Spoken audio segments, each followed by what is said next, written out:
सुनिए जी। अरे तू यहाँ पर क्या कर रही है? मैंने तुझसे कितनी बार मना किया है, जब मैं बाहर हुआ करूँ तो तू मुझसे मिलने मत आया कर। बोल क्या बात है और क्यों मिलने आई है मुझसे? हमारे बच्चे की हालत बहुत खराब है, उसे तुरंत हॉस्पिटल में भर्ती कराना होगा। देख, फालतू चीजों के लिए टाइम नहीं है मेरे पास। तू ही उसको जाकर हॉस्पिटल में भर्ती कर दे। ये आप क्या कह रहे हैं? अपने बच्चे की जान बचाने के लिए आपके पास टाइम नहीं है? अभी अभी मेरे पास फोन आया है क्योंकि मुझे डील के लिए जाना है, और अगर मैं उस बच्चे के चक्कर में पड़ा ना तो मेरे हाथों से करोड़ों रुपए की डील निकल जाएगी। आपको अपने बच्चे से प्यार है या फिर पैसे से? अरे बच्चों का क्या है, बच्चे तो बाद में भी हो जाएंगे। अगर ये करोड़ों की डील मेरे हाथ से निकल गई ना तो फिर नहीं मिल पाएगी मुझे। देखिए, आप ऐसा मत बोलिए, बस एक बार जाकर उसे भर्ती करा दीजिए, उसके बाद ना मैं सब कुछ खुद देख लूंगी। कहा ना मैंने तुझसे कि फालतू चीजों के लिए टाइम नहीं है मेरे पास, तो फिर क्यों मेरा टाइम बर्बाद कर रही है? अगर आपके पास टाइम नहीं है तो कोई बात नहीं, लेकिन आप ना मुझे कुछ पैसे दे दीजिए, मैं उसका इलाज खुद करवा लूंगी। अगर मैं तेरे पास ज्यादा देर तक खड़ा रहा ना तो मेरी डील मेरे हाथों से निकल जाएगी, इसलिए मेरा टाइम बर्बाद मत कर और निकल यहाँ से, जाने दे मुझे भी। चलो कोई बात नहीं, बच्चे को तो मैं बचा लूंगी, लेकिन तुमने ना तो एक पति होने का फर्ज निभाया है और ना ही बाप होने का। इसकी सजा तो तुम्हें मिलकर ही रहेगी।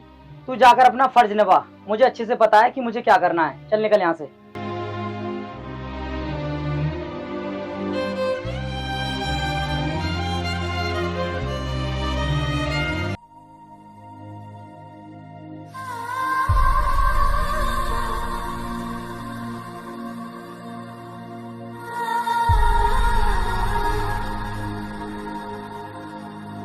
देखिए मैडम, बच्चे की हालत बहुत गंभीर है, इसको हॉस्पिटल में ले जाकर भर्ती कराना पड़ेगा।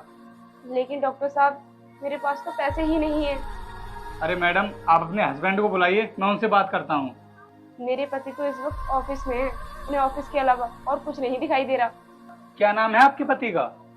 मेरे पति राणा कंपनी के मालिक हैं, उनका नाम वीर है। अरे उनको तो मैं बहुत अच्छे तरीके से जानता हूँ, वो तो बहुत बड़े आदमी हैं, उनको अपने बच्चे की बिल्कुल भी चिंता नहीं है।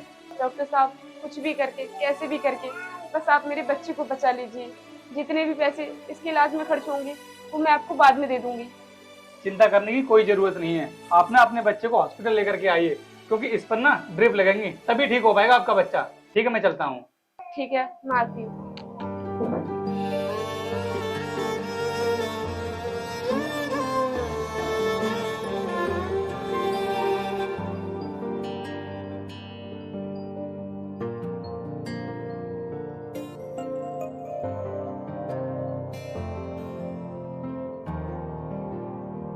देखिए मैडम, गर्मी बहुत तेज हो रही है, तो बच्चे का ना अच्छे से ध्यान रखना, और अभी ये बच्चा आपका बिल्कुल ठीक है।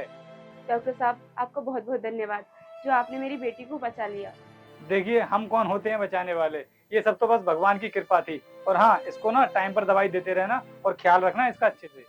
ठीक है डॉक्टर साहब, मैं आपके पैसों का बहुत जल्दी इंतजाम कर दूंगी। देखो, बहुत तेज धूप हो रही है, अब तुम जल्दी से अपनी बच्ची को लेकर चली जाओ घर के लिए। ठीक है।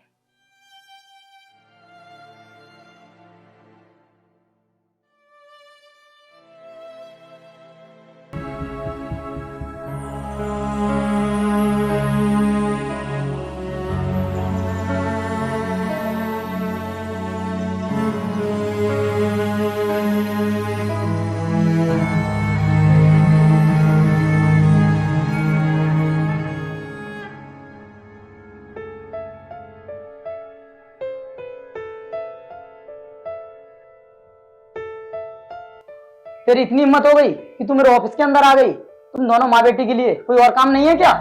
और तू जानती भी है मैं यहाँ पर बैठकर कितना अर्जेंट काम कर रहा हूँ, और तूने हमें बीच में आकर डिस्टर्ब कर दिया। मैं तो सिर्फ तुमसे ये पूछने के लिए आई हूँ कि आजकल तुम घर क्यों नहीं आ रहे हो? पैसा कमाने के लिए घर और परिवार सब कुछ छोड़ना पड़ता है, इसलिए घर नहीं आता हूँ मैं। हमारी बेटी इतनी बीमार थी, एक बार के लिए भी तुम उसे हॉस्पिटल में देखने के लिए भी नहीं आए। मैंने कहा था ना तुझसे, टाइम नहीं है मेरे पास। मैं अपना बिजनेस देखूं, यहाँ पर तुम लोगों को देखूं, क्या क्या करूं मैं? अगर तुम्हारे लिए सब कुछ बिजनेस ही है तो फिर छोड़ क्यों नहीं देते हमें? इंसान के पास सिर्फ पैसा होना चाहिए, और जब इंसान के पास पैसा होता है ना तो तेरे जैसी उसके पीछे न जाने कितनी आएंगी। तुम पैसों के लालच में आकर पूरी तरीके से अंधे हो चुके हो, तुम्हें अपना परिवार बिल्कुल भी दिखाई नहीं दे रहा है। आज तेरी जुबान बहुत चल रही है, मुझे लगता है तुझे सबक सिखाना ही पड़ेगा। चल निकल मेरे ऑफिस से बाहर, और आज के बाद मेरे घर भी आने की जरूरत नहीं है, और अब से तेरा और मेरा रिश्ता हमेशा के लिए खत्म हो चुका है। चल निकल ऑफिस से बाहर। आज तुम जिस पैसे पे घमंड कर रहे हो ना, मैं इस बच्चे की कसम खाकर कहती हूँ, एक दिन यही पैसा तुम्हारी जान ले लेगा। हाँ हाँ, मुझे ज्यादा भाषण देने की जरूरत नहीं है। चल अब निकल यहाँ से।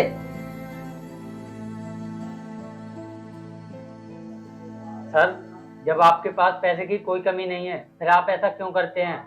हम लोग पैसा परिवार के लिए ही तो कमाते हैं। देखो, तुम अभी मेरी फैमिली के बारे में जानते नहीं हो कि मेरी फैमिली में क्या चल रहा है, इसलिए तुम इस प्रोजेक्ट पर ध्यान दो। इस फाइल को उठाओ और जाओ यहाँ से। Sorry sir.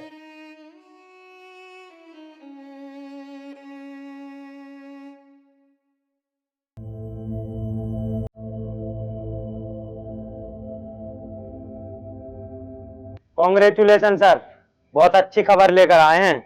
हाँ बोलो, ऐसी क्या खबर है? सर, इस साल हमारी कंपनी को कई करोड़ रुपए का फायदा हुआ है। ये क्या बात कर रहे हो? सच में? ये तो बहुत अच्छी बात है।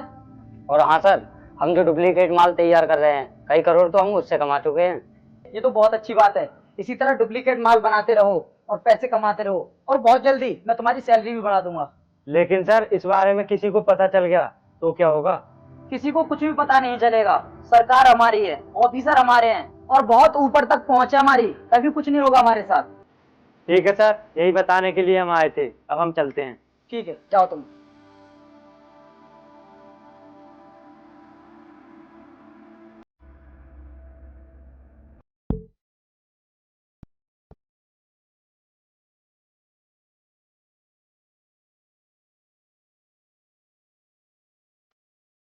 अरे तू तू यहाँ पर क्या कर रही है? मैंने तो ये सोचा था कि तू उस बच्चों को लेकर कहीं भीख मांग रही होगी, और आज तो बड़ी स्मार्ट लग रही है। वैसे ये कपड़े कहाँ से पहन कर आई है? तुमने क्या सोचा कि तुम हमें जिंदगी के सफर में अकेला छोड़ जाओगे, तो हम तुम्हारे बिना जी नहीं पाएंगे? तुम्हारे जैसी औरतों के पास बहुत रास्ते हैं पैसे कमाने के। जरूर तुमने कोई ना कोई धंधा शुरू कर लिया होगा, इसीलिए आज इतनी बन ठन के घूम रही हो। क्या हुआ मैडम? मुझे तो कुछ भी समझ में नहीं आ रहा कि यहाँ पर हो क्या रहा है, और तुम इसे मैडम क्यों बोल रहे हो? बताओगे मुझे? मैं तुम्हें बताती हूँ, मैं एक इनकम टैक्स ऑफिसर हूँ। क्या? Income tax officer? लेकिन तुम इनकम टैक्स ऑफिसर कैसे बन सकती हो? जब मैंने तुम्हें अपने ऑफिस से भगाया था तब तो तुम्हारे पास खाने तक के पैसे नहीं थे। जिस दिन तुमने मुझे अपने घर से निकाला था, उस दिन मैं पूरी तरीके से टूट गई थी। मुझे कुछ भी समझ में नहीं आ रहा था।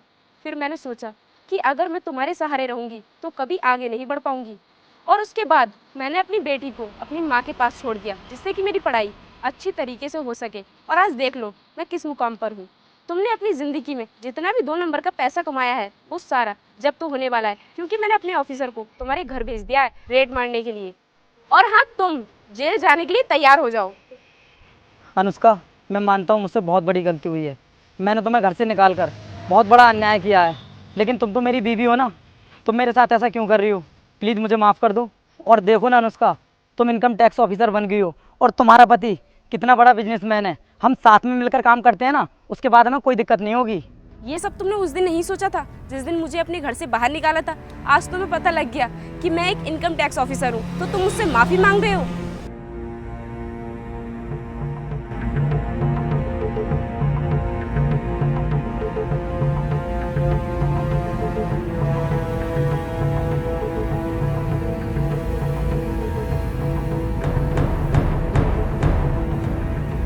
सुनिए मैडम, इनके घर से 10 करोड़ बरामद हुआ है, जिसका ये लोग टैक्स नहीं दे रहे थे, और वो सारा पैसा हमारे अधिकारी लेकर चले गए हैं। ये तो बहुत अच्छा हुआ। अब इनको भी गाड़ी में बैठाओ और लेकर चलो। अनुष्का, मेरी बात सुनो, मेरे साथ ऐसा मत करो।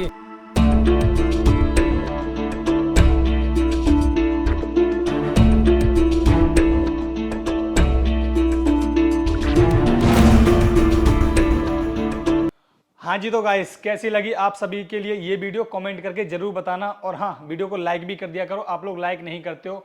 और हाँ दोस्तों, आप लोग ना हमारे लिए एक चीज और बताओ कि हमारे चैनल पर आपके लिए सबसे ज्यादा किस टाइप की वीडियोज पसंद आती हैं। हम उसी तरह का कंटेंट आपके लिए लाया करेंगे। तो अगर वीडियो पसंद आई हो तो उसको लाइक करना, कमेंट करना और अपने सभी दोस्तों के साथ में शेयर करना।